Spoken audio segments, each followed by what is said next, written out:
We have two differing sticks of RAM in here.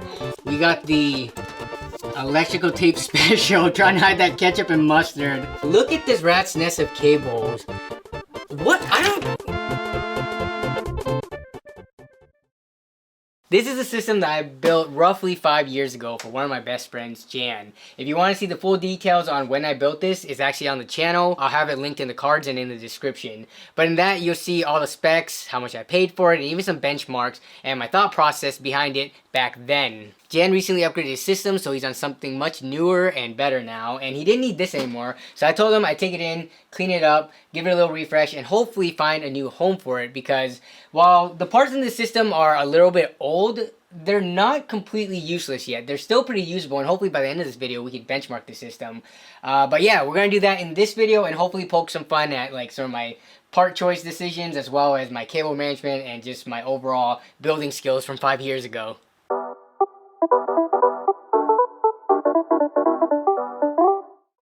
This video is brought to you by Govee and their RGBIC neon rope lights. The IC in RGBIC stands for independent control, which means the LEDs can display multiple colors on a single strip simultaneously.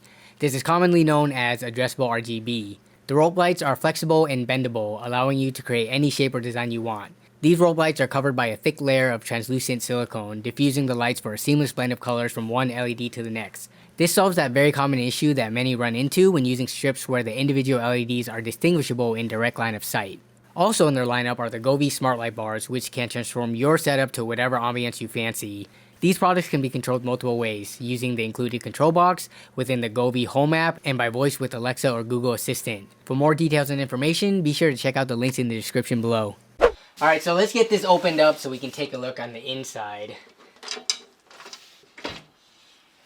So this case is a Bit Phoenix something. I'll put it on the screen. I don't remember the exact model, but you can probably see by now that this is a little bit of a dated case. I think the thing that gives it away the most is there's no power supply shroud. With regards to the main specs of the system, we do have a GTX 970 for the graphics card, and then there's an i5 6600K, so Skylake, underneath this cooler here. Overall, the system's pretty clean. Jan did a pretty good job of regularly blowing down his system. There's a little bit layer of dust, but not a ton. There's like nothing caked on. I don't remember if this power supply was new or not. This could be an EVGA B stock, like $20 600 watt special. We're gonna be replacing this though. If this PC is gonna go to another person, I do want to start them off because these don't have the longest warranties anyways, and I have no idea how much life is left in this. This is my favorite part of the build by far though. We have two differing sticks of RAM in here. So the story behind this is, I originally started Jan off with this build with a single 8GB stick. I don't remember why I did that. At the time, this was what, like early to mid 2017. There was kind of like a RAM shortage going on, so RAM prices spiked anywhere from like 2 to 3 times the cost. But either way, I started him with 8GB and he ran with that for a while until he eventually put in another stick. But I don't even know if they have matching speeds. Let's pop these out and check.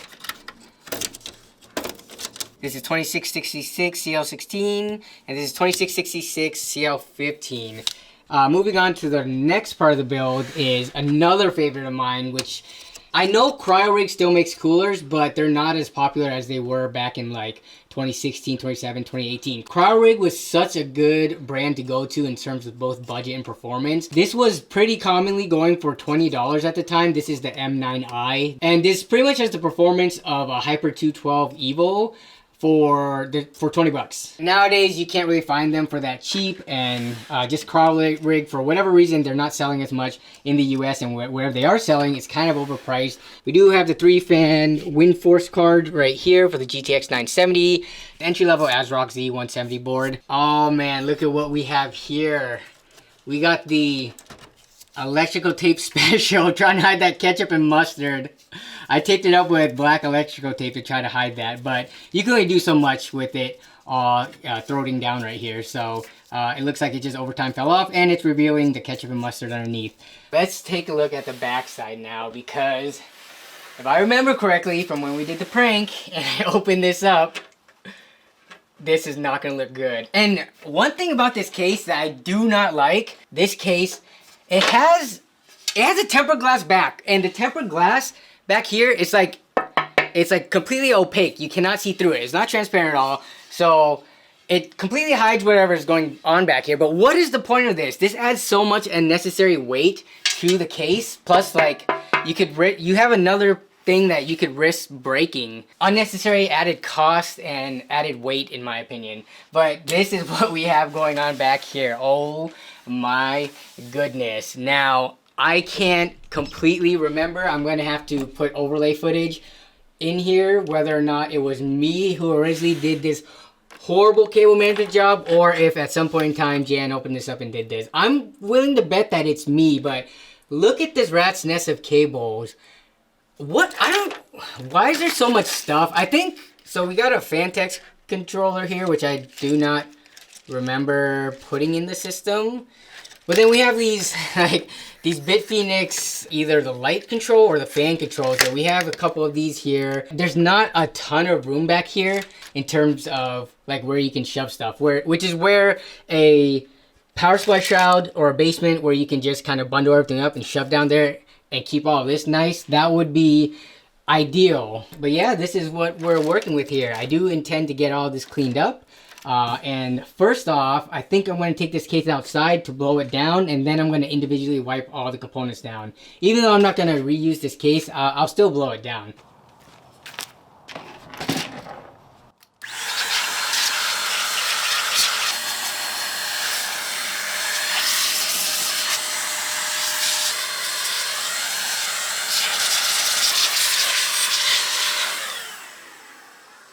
Alright, that wasn't too bad at all. Not a ton of dust came flying out, but a little bit did.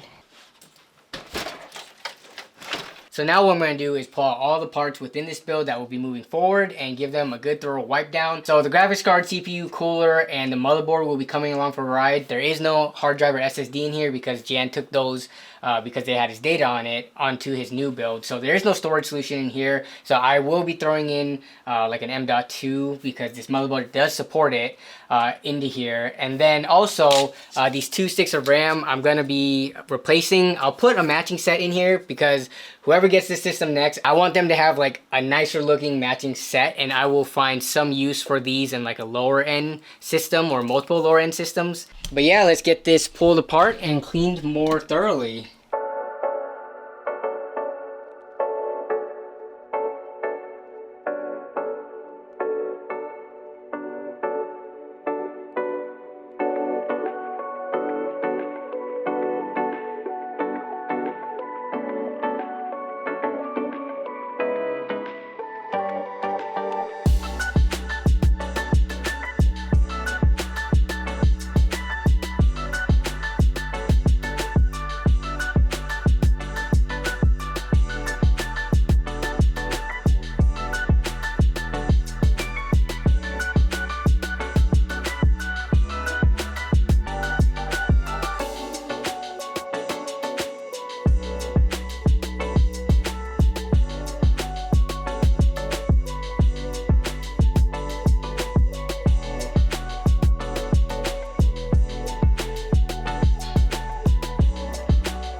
Alright, everything is cleaned and good to go now. For the graphics card, I did change out the thermal pads because the ones that were on it, they were probably going on like 7 or 8 years. So yeah, those were pretty much done for, so those need to be replaced. And then on the motherboard CPU cooler side of things, I just gave this a full wipe down with a toothbrush and 99% isopropyl alcohol to get any of the dust out. And then yeah, this is good as well. So like I said previously, I will be putting in a different set of RAM. So here were the old Patriot Viper set, and I'm just gonna put in this set of what is this, 3000 megahertz CL16 team group Delta RGBs. So this is gonna look nice. So that will go in there. And then also I'm just gonna put this, I think this is a 500 gigabyte M.2 NVMe drive. This is an Inland Premium one. So yeah, I'm gonna put that in the system as well. But because we are replacing the case and the power supply, I'm going to introduce you to the new ones that we're going to be using. So for the power supply, we have the Antec HCG High Current Gamer 80 Plus Gold 750 watt power supply. So Antec a while back sent me this to use as I see fit. If you're looking at the PSU tier list, this comes in at an A tier. So this is a pretty nice power supply, and you could argue that it is way nicer than the parts that it's going to be paired with. But if you've seen the videos that I've done similar to this in the past, then you'll know that if I do ever end up giving away a system, then I don't mind putting a higher end power supply into it, because it sets that person up down the road, and it puts an ease on my mind that it's not likely gonna fail and it'll last them a long time for multiple upgrade cycles. So we have a very nice power supply here, and thank you to Antec for sending it over to help with this video. But they also sent over some of their plain black sleeve cables. This is definitely an aesthetic piece, but this is one of those things where once you have one set, you never really have to upgrade them ever again. And last up, we have the Antec NX410. So this is a mid-tower case, and it's a pretty simple case in terms of looks. There's nothing super flashy or crazy going on. Pretty much a square box with a mesh front panel. You can see the picture here. But yeah, it's that, and it has, I believe, 3 RGB fans in it. 2 in the front and 1 in the exhaust. So this is gonna make the build feel a little bit more modern. And again, get it set up for whoever eventually this case ends up with, or the build ends up with, is going to set them up for any future upgrades. But yeah, let's get all this put together now.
Alright, so the build is complete and up and running now. I do want to point some things out because I've slightly been bamboozled. First off, you'll probably notice that the RAM in the B-roll shots, it's not these T-Force Delta RGBs, and I decided to switch them because this Z170M motherboard, it does not have any RGB control software on it, so I cannot control the color of these lights, and they can only be set to rainbow. I did try open RGB, but as you can see here, every time I try to rescan the devices, nothing comes up. The RAM's not detected. So I think the motherboard is just too old, unfortunately. So yeah, that's why I am swapping out the RGB RAM. Now for this graphics card, this is a fixed blue color. So that's why I didn't want the RGB colors here kind of clashing with this. I could unplug this and just have the lights be off, but the blue actually looks kind of nice. So my plan is to keep this LED on the graphics card and then just have the fans matching blue with it.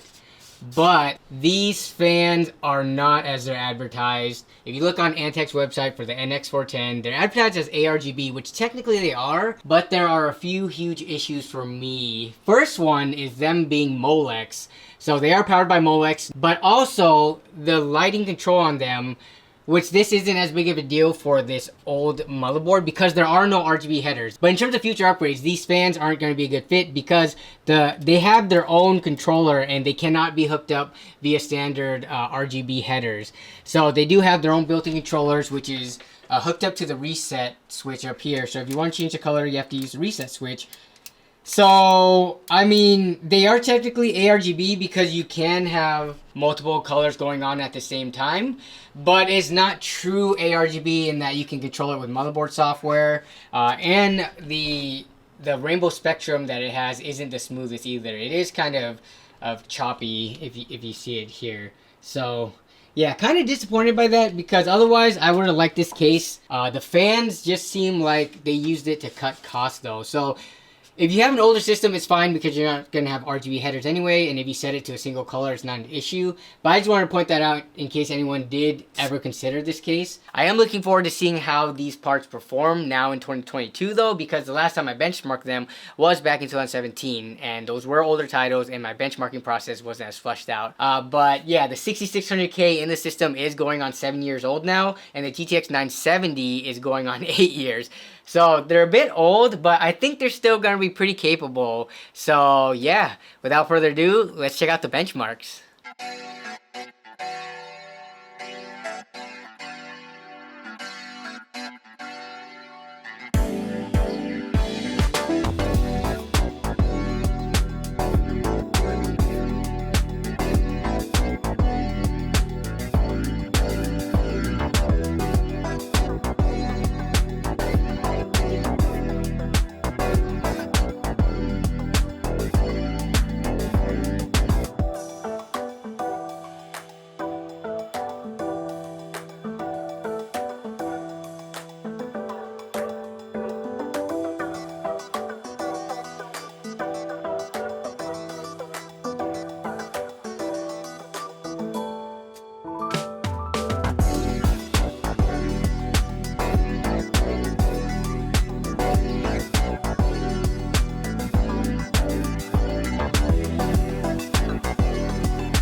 Alright, so there you have it.